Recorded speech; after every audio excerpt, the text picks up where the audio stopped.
This is very much a copy of what we see in Hungary, a little bit in Poland, not yet completely something we've seen previously in Russia and Putin's Russia. There's no coincidence. We noticed that the origin of these patterns is Russia. Предходната власт во Македонија на некој начин го копираше тој систем на репресија. Започнато во Русија, прелеано во Источна Европа, вкотвено во балканските земји. Вака европските познавачи на невладиниот сектор го согледуваат патот на непријателството, кое невладините организации во големи дози го добиваат од некои европски лидери. Германскиот политички истражувач и аналитичар Бодо Вебер минал години истражувајќи го овој феномен. Unfortunately, as globally as the EU and I would say the wider West and the US has become less forceful in, promoting liberal democratic values worldwide over the last decade, obviously this has opened spaces for other global actors, to shrink the space of civil society. Активистите во Унгарија се едни од најрепресираните во Европа, а нивната судбина ја делат и балканските активисти. Посочува унгарскиот политички и комуникацијски аналитичар Кристијан Сабадош. An illiberal leader need an enemy. The enemy that the voters of the leader can hate. First, for example, Hungary, it was the refugee, which was the arch enemy. But after the refugee crisis, when the refugees left the country, the government wanted to find a new enemy, and the new enemy was the NGO sector, the civil society. The civil society in many countries, in Hungary, in Poland, in Slovakia to a certain extent, but especially in the Balkans, the civil society is being shown as a foreign agent, the new enemy, which is trying to, the civil society is trying to influence politics in a bad way, and this civil society is financed by foreign actors who wants to exert influence on the country's political life. Новинарот Борис Камчев долго време живее и работи во Русија. Од прва рака се запознал со третманот со кој таму се соочува граѓанскиот сектор.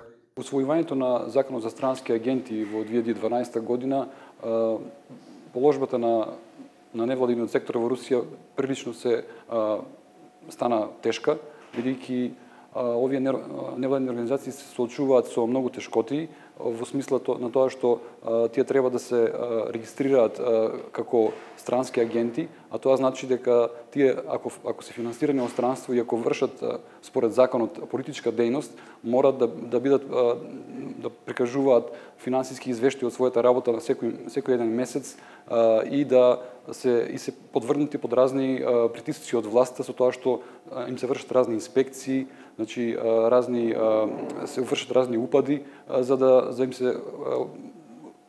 им стане работата потешка. Предходната македонска влада доста пати ги критикуваше граѓанските организации, па дури отворено ги посочуваше како општествени непријатели. Постои ли некаква конекција со тоа што им се случува на овие организации во Русија, што им се случува во Македонија?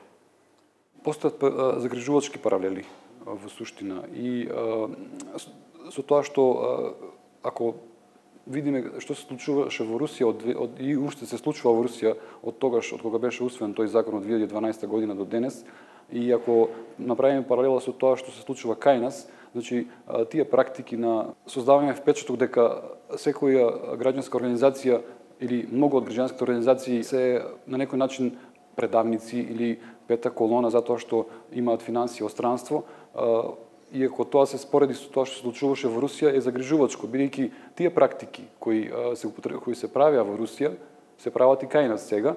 There are quite a few similarities in Macedonia, between Macedonia and Hungary. So we have a very similar smear campaign against NGOs in Hungary. There is a bill in front of the parliament which will force these NGOs to use the label foreign funded, which is a translation of the Russian Foreign Agent Act. In Russia, these NGOs are labeled as foreign agents. In Hungary, they are labeled as foreign funded. but politicians always use the term foreign agent. So I think, and I know that in Macedonia there is no such bill, but there was a very strong and harsh smear campaign against NGOs, and they were labeled as foreign agents. Предходната влада неколку пати вперуваше прст во невладините. Противниците на граѓанскиот сектор веќе тропнале на неколку врати во Македонија, или поточно, упаднале. Имавме инспекции од СВР Велес, конкретно за нашата невладина организација. Ни ги чешлаа сите документации од УСАИД што сме грантирани и они ги побараат тие документи на УСАИД да видат дали има конкретно прелевање средства од нашата невладина кон СДСМ опозиционата партија. Осомничен под наводници беше Фондација Отворено општество, па одеше тоа од Скопје надолу кон малите локални 22 невладини организации се директно под закана на основно јавно обвинителство.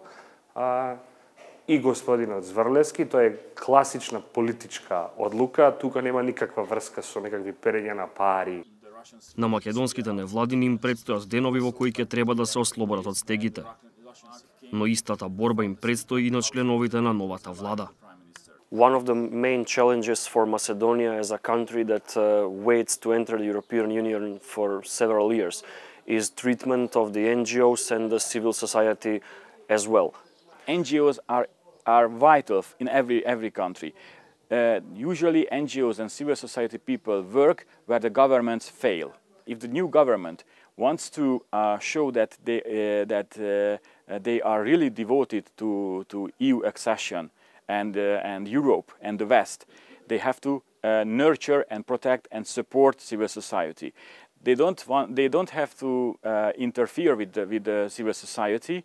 They have to let NGOs work. I think the first thing would be, to stop this institutional intimidation of NGOs and to return them their free breathing space. Civil society, from my understanding, played a very constructive, progressive role in this protest of trying to fight back against very liberal, very authoritarian tendencies that brought Macedonia far away from the EU integration path. Европската Унија апелира на заштита на граѓанскиот сектор. Новите министри се вселија во кабинетите, а за тоа време невладините и понатаму го исчекуваат моментот кога ќе почнат да работат без притисоци.